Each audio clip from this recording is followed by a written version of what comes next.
What's up? I know, it's been a long time since a video in which I would appear in front of the camera and talk to you. New apartment, new lab, a lot of surprises, new equipment, new videos I wanted to make and post.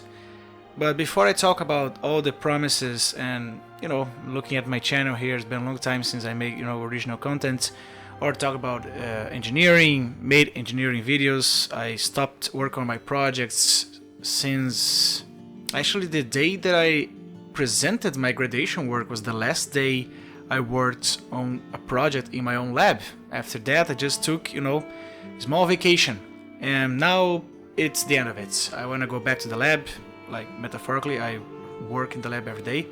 I want to go back to working on my projects and recording videos.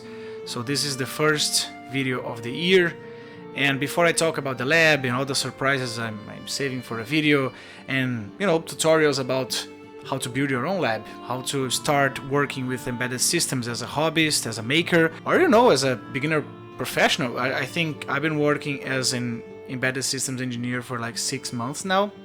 I've been focusing a lot on the hardware side. I think I can already get some, tips out there to help people that want to begin with this, new area of work that's been growing so much in the last few years. Just to clear things up for those who, watched my videos about how to make a synthesizer. The synthesizer project is not that. I have some videos scheduled, some of them recorded, some not, and I'll keep the project alive. This is not just a bachelor's work. This was mainly a work of passion. I put a lot of my heart in that project, and let me show you. Yes, it's a giant keyboard, and it works. And I will show you, this behemoth working. It's heavy, it's a really heavy frame. Let me just put this back. And I'm back at the gym lifting weights. This thing is heavy. But as I said before, talking about lab and future of this channel, I want to show you something that, I just completely missed in this beginning of the year. And it's basically 2 articles in a blog that I found this year, and it's really nice. It's called the CNX blog. It's about embedded systems. Terrific job here on keeping up with the news in embedded systems by Mr. Jean-Luc Offranc. I'm sorry if I'm butchering your name. And in this really curious article you can see we have a 1 GHz MCU.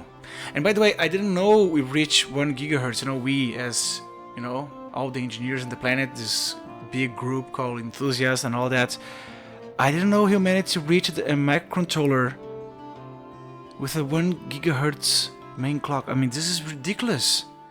This is insane.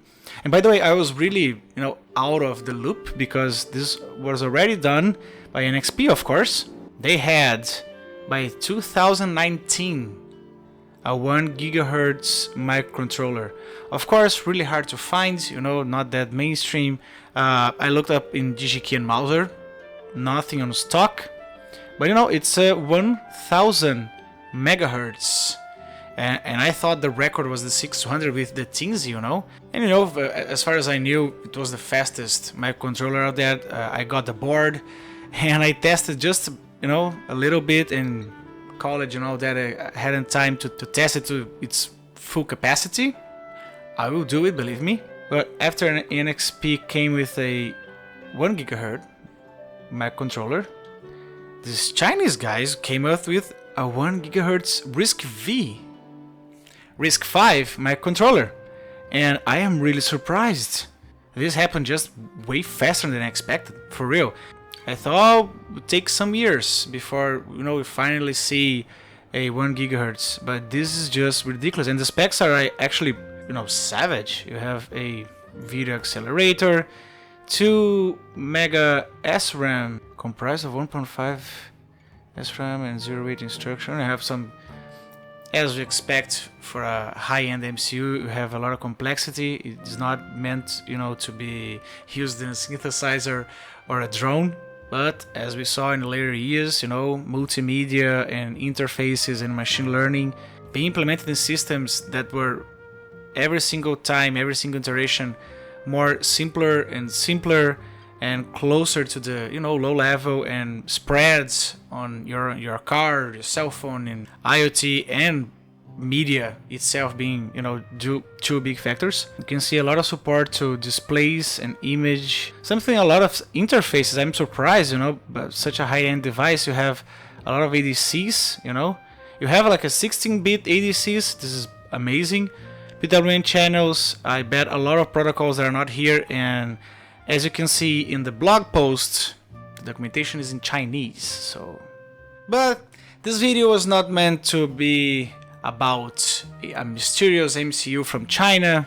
I'm actually not that hyped about it because, you know, for a hobbyist, for a maker, for someone who's passionate about it, you want support, you want community, you want documentation, you know, stuff that makes easy to build stuff. And on that note, the biggest news in embedded systems, at least for me, so far this year, you know, we're getting, you know, closer and closer to the end of January. This hit me like a brick. Finally, Espressif releases an ESP32 module that is actually not about connectivity. And I know you must be thinking, are you crazy? People love ESP for the connectivity. I'm not everybody. And I like the ESP because it offers a lot of performance and processing power for cheap. And now, with the ESP32-P4, we might get that for cheap.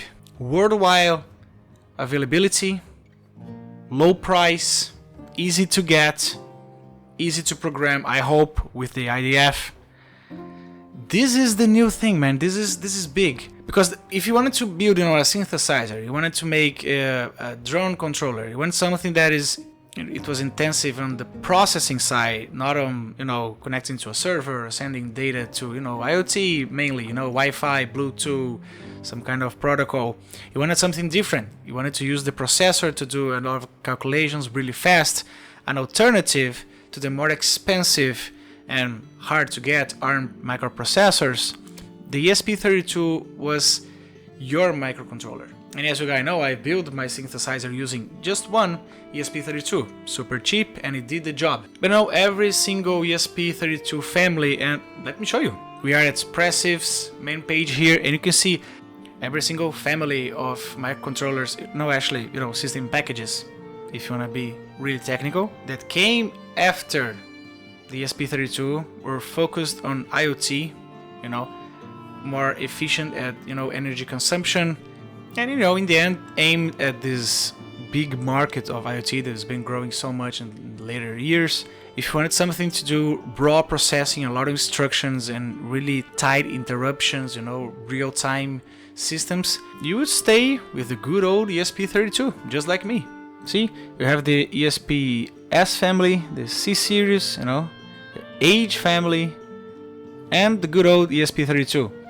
And if you wanted processing power, you stayed with this guy because it has 2 cores running at 240 megahertz.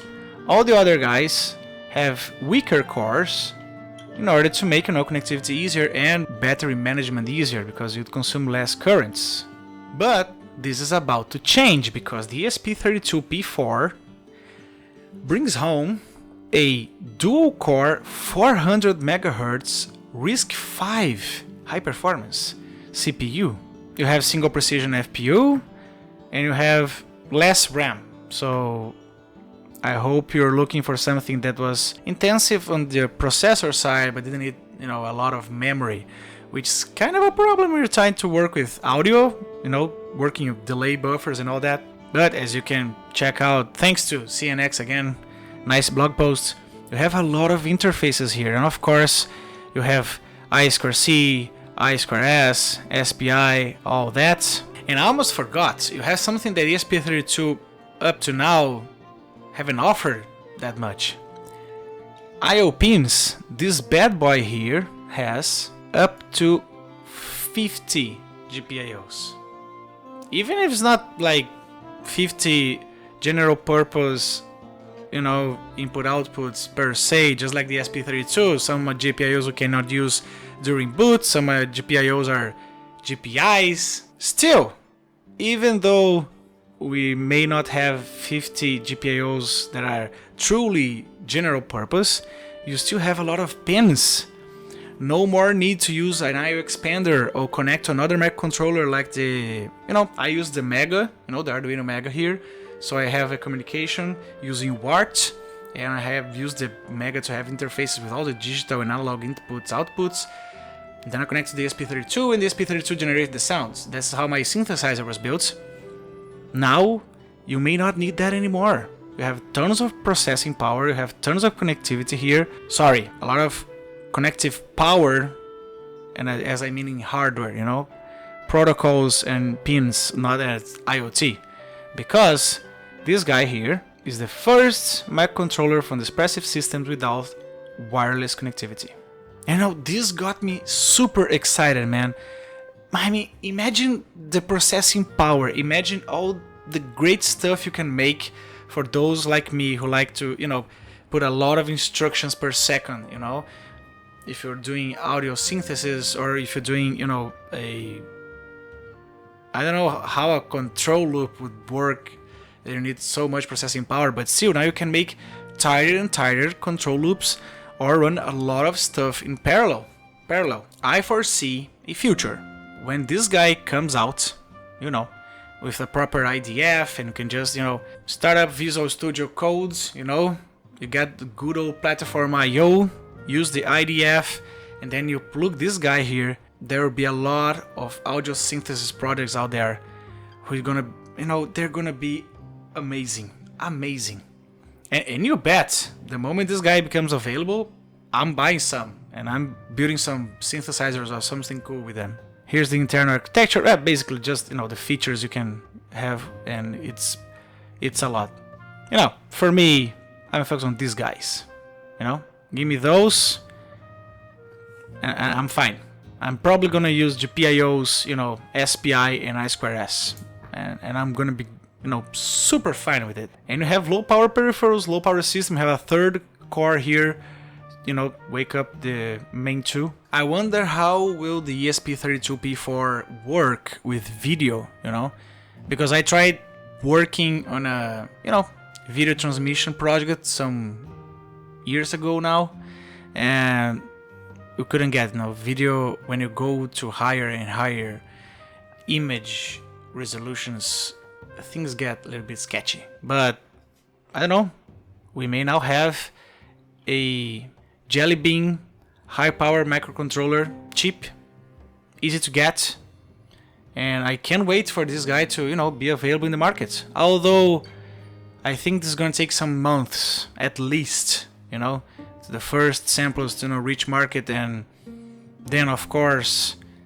people have priority sales, and after that I'll probably get my hands on one. So thank you for staying with me here at Madrigo Underground Archives. Almost 400 really weird individuals out there, you know, clocking our channel.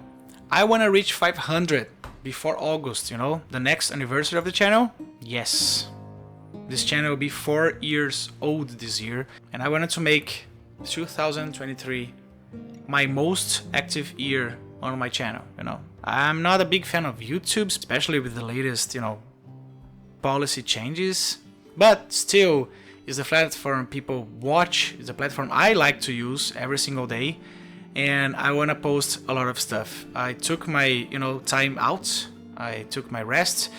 If you guys watched my video, my latest videos, you know, the videos before and recently after my graduation, you probably noticed I was exhausted, mentally, physically, I was drained. But now I'm feeling really ready, and I wanna, you know, achieve some goals in YouTube. And the first one is get back to a schedule, no? Posting videos every single week, you know.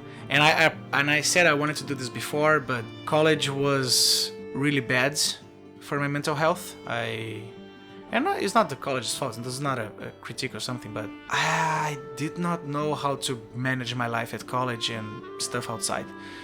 Now I finished it, I am an engineer finally, and I think now I have the energy, the mental health enough, and time to make all the contents, you know, tutorials for engineers, reviews for videos and video games. You know, that's the content I wanted to make for decades, really. And I think now is the time, you know, focus on my health, keep going to the gym, getting buff, and making videos. So I'll see you in the next video. be it the lab inauguration, be it the next video on the synthesizer, or any other series I've been making. Either way, thank you for watching my videos. Thank you for being here, watching my contents, and I really like this channel. I'm getting, prouder and prouder every video. I can promise I put a lot of effort in putting out stuff, to help others. Especially with the knowledge I gather on my area, put it out there for people to study and learn, and some dumb entertainment stuff.